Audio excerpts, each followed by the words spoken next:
When people sleep well, it affects a lot of parts of their lives.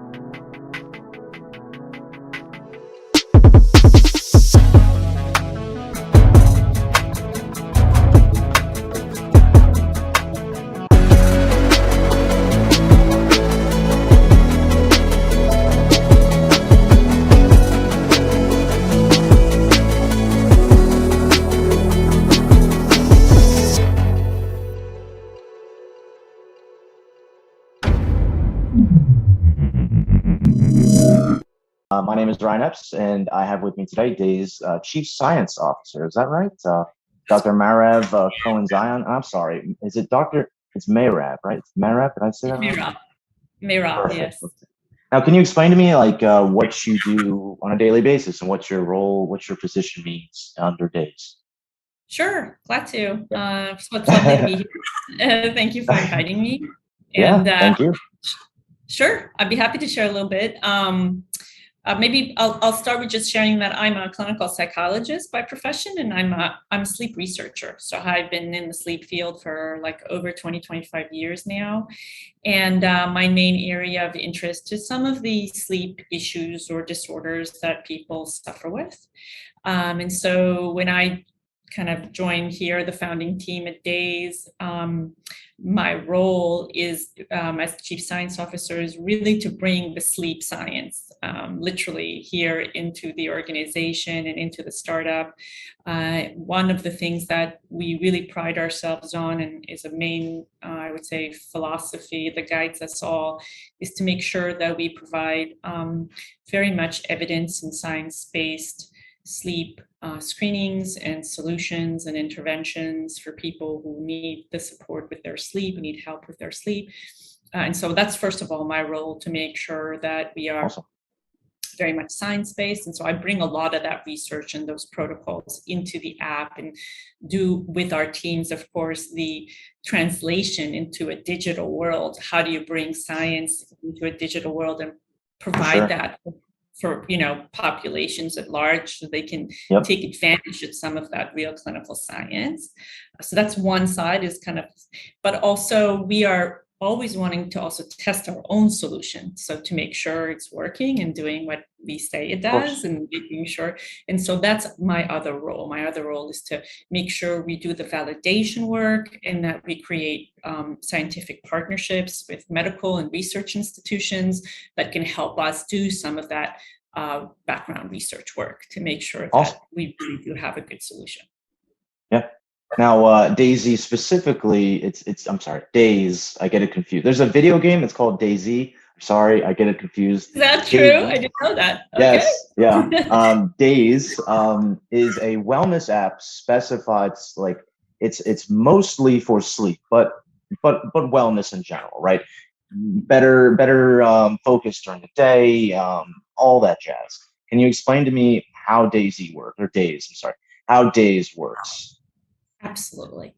So you're right. Dayzz is focused on sleep, but with the general kind of overview or kind of perception that when people sleep well, it affects a lot of parts of their lives, whether it be their emotional well-being, obviously their physical health, but also their day-to-day performance, whether it's the way we think, how attentive, our memory, all the cognitive functions, but also our mood and how we feel during the day and so forth.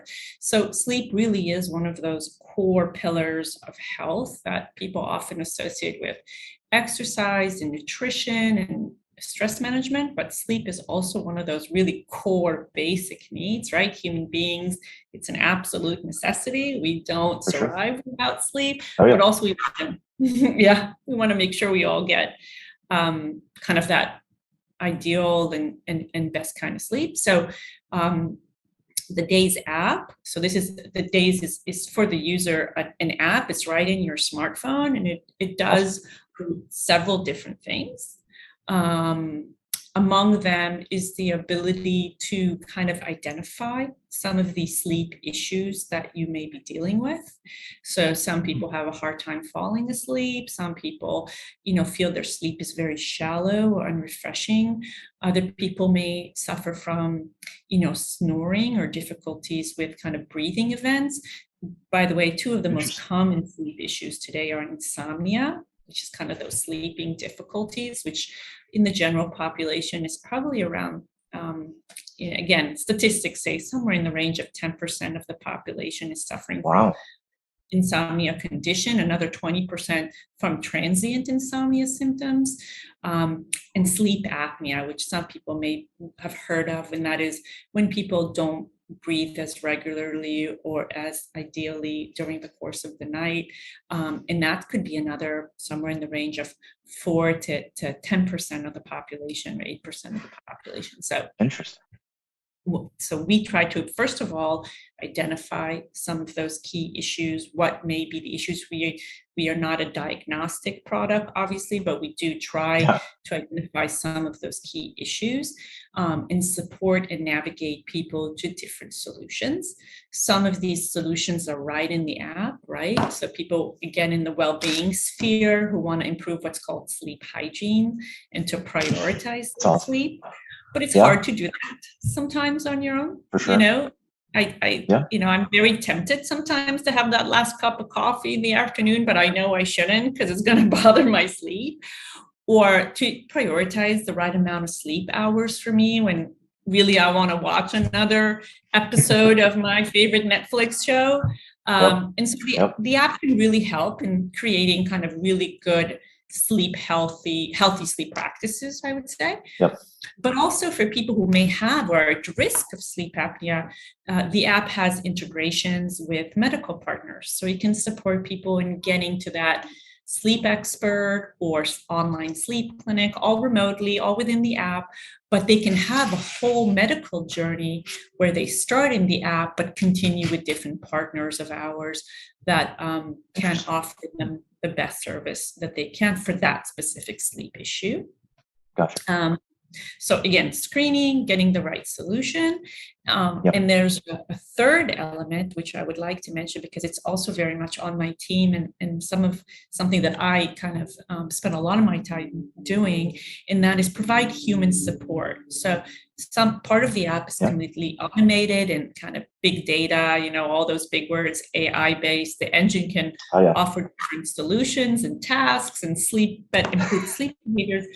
But sometimes all of us need that human element. Some people need it more, some people need it less, again, and going back to what you mentioned before, Ryan, the kind of well-being component of it. Sometimes you really just need someone to help you get motivated or to understand something better or to get to know you. For some people, it's sleep because women who are dealing with menopause or childbirth, or men that are going through some other, stress or pain, or, sleep can be affected by so many things. So you really want to so we have what's called sleep coaches who are within a chat feature inside the app.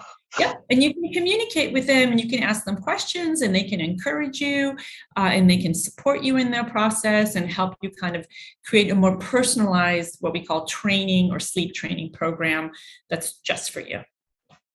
And how does the sleep training program work? Does it collate hours slept and, you were awake for this? You have to I'm assuming you wear a watch, right, to sleep, and it collates everything, all the data, and it shoots out all the info that you need. So it kind of helps you through it, right? It's a great question. Yes, I'll help with that. So when people download the app, the first thing they'll do is answer some questions. It's a sleep questionnaire, which we can identify initially some of those first few issues. And some people, after that, we'd like to collect some sleep data on your night-to-night kind of sleep ability or difficulties. So some people have wearables and they like to connect, and we don't have our own hardware. So people bring their own watch. You can connect a Fitbit, an Apple Watch, or a Ring, kind of all the main, I would say, wearables out there. Almost all of them can be connected to the app. And so that live stream data in. For those people who don't like to sleep with a wearable, we even have a contactless tracking feature just straight in the app. It's using sonar technology, which actually is quite innovative. And you just put it on your kind of bedside table, and it'll track you without touching you all through the night, just using kind of silent sound waves. Wow. And so you can get data via the app directly, because we really want to encourage people to provide us as much sleep, and we don't want it to be a burden. We want it to be very easy for them. But you can even, some people really like to enter their own data in the morning, so you can even manually enter it. But we collect a lot of sleep data, absolutely right. And then we use that assessment and that sleep data together to create that personalized sleeping program, which again, really depends on the issue. So if you're a night owl and are having a hard time waking up in the morning because you fall asleep so late and you want to advance your rhythm a little bit and go to bed earlier and wake up earlier, you may get different tasks and recommendations than someone who is more of a morning person, right? And is going to bed early and waking up early. So depending on the issues, and by the way, some people have more than one, you will be getting different. And you have to think, I often try to explain to people, you can think about it like Lego blocks, right? So every Lego block is a task, and the engine behind the scenes, the Dayzz engine, knows which elements to recommend. And then if you need a little bit more curation or just a little bit more of that personal touch, then the coaches are there to support and make that training plan even more individualized for you. That's awesome. Wow. And even things like, oh, that extra coffee or going to sleep watching a television show, these things will get put into this AI essentially, right? And you're told, hey, maybe you shouldn't be watching TV while going to sleep. Exactly. So we have a lot of kind of data-driven insights, reminders to just tell people not only what not to do, because I think that's also hard, but also what to do. For example, to get up in the morning and get some bright light and sunlight, and that really helps to synchronize our natural sleep-wake rhythms, and encourage people to go to bed at certain times and to give them as extended sleep as they can, but also what to do when you can't fall asleep at night, and kind of how to help you, support you through that process. So a lot of behavioral, but also kind of more cognitive, kind of the typical CBT-oriented recommendations we all have learned. There are a lot of them. Exactly. Wow. Really good ones for sleep too. So we take all that science, but we make it more bite-sized and easily digestible, and try to kind of nudge you in the right direction. For sure. Now you said this earlier, but most of your business, most of Dayzz works with US, in the US, correct? And how do you work, if we're talking on a global scale, how do you work with, how do I explain this? Like officials and doctors and stuff like that in different countries. And I know things work differently in different countries. How do you go about working with different, I don't know, doctors in different areas like that? You know, yeah. Sure. So our main market today is in the US. So the majority of people who are downloading our app are in the US. But you're right, there are different, I would say, use cases or how people get to our app. So we are what is called a B2B business, which means we typically provide our app and our services to large organizations or employee groups who want to encourage health within their workforce. So we may go to a large organization who's really kind of being encouraging of healthy sleep practices within their workforce, and are providing this well-being solution as a means to encourage people not only to feel better and be healthier, but also to be more productive and happy in their social lives, in their work lives, and so forth. And so typically, a large organization may deploy, and we support the deployment. We help people. So it's not just, here's an app, use it if you want, but there really is a whole program behind the solution on how to support people getting onboarded and kind of doing the tasks and encouraging adherence to a well-being program such as this. So it can be via that route, but also there are other routes. For example, we work with different organizations who may be, insurance carriers. They may be different, again, as I mentioned, medical providers of some, and they would like to encourage better sleep in their populations because they may be at risk for certain issues or sleep issues particularly, but also well-being issues and other health issues that people would really like those populations to focus on sleep. So again, it may be kind of more from the provider or from the payer who will say, okay, we really would like to support our members and provide them this type of kind of well-being or sleep health solution. And in that case, we may also get users. And again, and we also, I think, again, depending on the, a lot of people ask me, so I'll say this, it's really, really important. Some people ask, well, what are kind of the regulations or the privacy issues? Like, who gets my data, since I may be getting this service from my organization or from my doctor or from another source? That was one of my questions, for sure. And it's good, because it's very important to say this right up front. So there are very clear HIPAA regulations and very clear privacy regulations. So when you're getting a solution like Dayzz, there is no individualized personal information that's provided to your employer.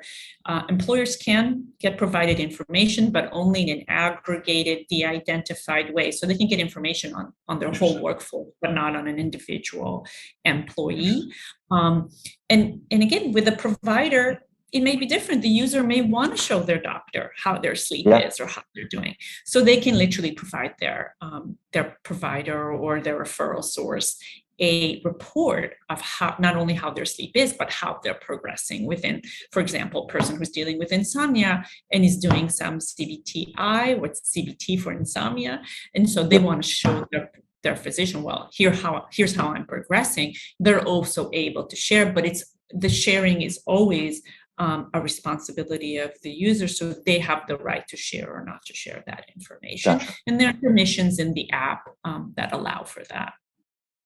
And you said, obviously, you're B2B. Do you have any individuals that still come to you, and you still will accept just individual basis clients? Yeah, absolutely. Anyone can download the app. So you can go to one of the stores and download. There is kind of a free version of the app, so you can try the engine and try the different treatment programs. And there are some premium services that are not available through the kind of the free version. But for those people who really want those services, one way to do it is to really kind of start that conversation with your organization or with your and kind of talking about the sleep culture in the organization. I think there's a lot of kind of grassroots organizations where we've met employees who've kind of brought this to the attention of their HR or their management and some of the issues they really like. But for sure, anyone who wants to try it can try it. And also, I also encourage people to check our website, because every once in a while we even have some pilots. And those pilots provide those specialized premium services for free. So everyone, so I always tell people, if you really want to try it out, also log on to our website and see if there's some options. So that could be interesting to do. Well, I definitely will. For someone like me, sleeping is the most important thing, but you have to stay online all the time. You have to know what's going on. I always wake up feeling like I didn't get very good sleep, so I definitely feel like I need it. I need to figure out what's going on. Yes, and you bring a good point about excessive use of electronics and sleep. So people often ask me that question, but you're an app, so why am I not supposed to see you or touch you when I go to bed? Well, you're absolutely right. And that's what's very, very important. The app and the program recommend a lot of health behaviors actually during the day and not during the night. So to improve sleep is actually changing some of your daytime behaviors, like exercising and getting light and going to bed on time. So so sometimes it's confusing to people, how does that work? But you should try it out. You'll see there's a lot of stuff you for can sure. Before you sleep. Now, do you personally ever work with any individuals or any clients at all? Is there ever a reason for you to step in and be like, oh, you need to do this, right? Like, go ahead. Sure. So as I mentioned, we have a sleep coaching team that's very intricately involved with various users. And I'm also there and supervising and supporting. And so within our backend admin system, I definitely track and support the different sleep coaches, and they're all trained obviously in sleep and well-being and behavior change and so forth. but it's always good to be able to communicate and collaborate. And so we have that opportunity within our system. So I spend a lot of time supervising people and our sleep Oh, coaches. wow. Oh, that's awesome. Now, do you have any good like success stories from using Dayzz, like a client using Dayzz to the benefits of their work environment, or maybe they have a better social life now? Do you have any specific examples? You don't have to name them, obviously.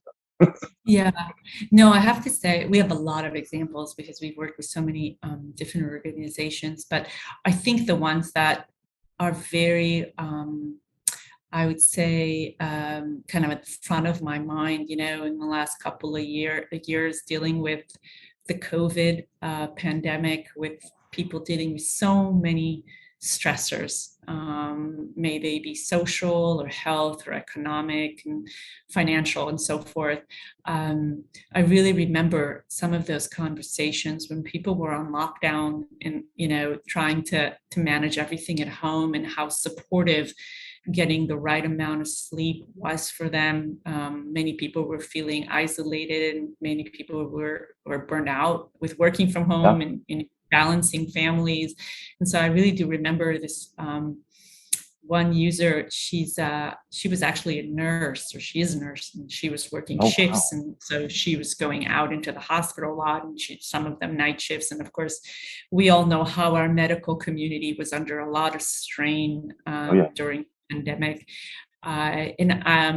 And not only that, shift workers in general deal with a lot of sleep issues. Naturally, their sleep cycles are not synchronized often with their kind of internal sleep cycles. And so I remember her distinctly, us having conversations and encouraging her. And what she started instilling is actually naps. And I remember her saying to me how it was just a game changer for her. And how it really supported not only her mood and her well-being, but she felt like she got to work, and, you know, she was more energized and she could do her job. And despite some of the real objective strains and difficulties that were going on at the time. Oh, I can't imagine. Yeah. That whole period, 2020, even going into 2021, was, I can't imagine. Yeah. How long have you guys been in business? How long has Dayzz been around? Yeah, we've been around for about almost 5 years, 4.5 years. Oh, wow. But we are primarily initially more in the product development and research phase, and I think we've been primarily commercially available in the last couple of years. Awesome. Wow. Oh, and I'm assuming you love it. I enjoy it so much. I mean, I think my perspective is just that, you know, I've always been a sleep clinician, and I still actually have a private practice, and once a week I still see patients, but it's one-on-one. And although I love it, it's not scalable. And these treatments are so good and so effective. And what I really wanted was to make it accessible and easy and affordable and effective. So it was just a way to bring this knowledge really to the community at large. And you know, I think sleep is such an amazing resource, and it's so unfortunately undervalued. I think people just don't think of it as much, and not because they don't care to, it's just because it's not blatant to them and it's just an amazing source of energy and support and well-being. And so I would really like people to just tap into it, really. Yeah, no, in Japan specifically, there's a huge problem with oversleep or undersleeping, where they just kind of work literally to death. And it's sad. It's just, but that's kind of our motivation. Our day is all about work, and you know, don't stop. Yes, that's I agree. That's the problem. And you're right. Japan, unfortunately, is one of those countries that is really dealing with, you know, kind of really low sleep amounts and overworked populations. And they've actually identified that as a unfortunate disease, and the outcome of which can even be crazy, but death. So, yes, just shows you to what extreme situations like that can get to, unfortunately. For sure. Now, can you explain to me how sophisticated your artificial intelligence is? Like, can you go into the details of it? Yeah, I'll give you an example. So there's different parts of it, but one of the earlier studies that we did, one of the first studies, we actually conducted a study at Johns Hopkins that was published in 2020. What we tried to do is to create machine learning algorithms that could identify people's sleep issues. So what we did was we put out ads and invited people to the Johns Hopkins Sleep Laboratory, where they had a full sleep evaluation by a sleep expert, and that sleep expert provided a diagnosis, real sleep, whether it was via sleep testing or a history or whatever was needed to be done. And then we trained our algorithms in our sleep assessment. We took them both and we trained algorithms to be able to predict what the doctor would have said based on our questionnaire. So our machine learning algorithms today, can identify 4 of the most common sleep conditions. And we are constantly collecting more data and kind of maturing our engines and our algorithms to be better able at identifying those specific issues. Obviously, it's not a diagnostic, but it's a way to get people understanding some of the issues they may be dealing with and to, again, navigate them to appropriate either behavioral solutions or wellness solutions or even medical solutions when required. And then I hate to ask it, but what is the margin of error, right? What if someone gets something that's incorrect and they do something and I don't know, it causes problems with their sleep? I doubt that's a thing, but what is the margin of error? And I'll speak to as a sleep scientist. The one amazing thing about our brain and our sleep is that it's a very dynamic system, and not just for sleep, but for many things. And I often tell people, my patients primarily, who come to me and say, I've been taking sleep medications for so long. Have I ruined something? Have I done something? Science can only say so much, but I always tell people our ability to be resilient and to regenerate is also very available to us.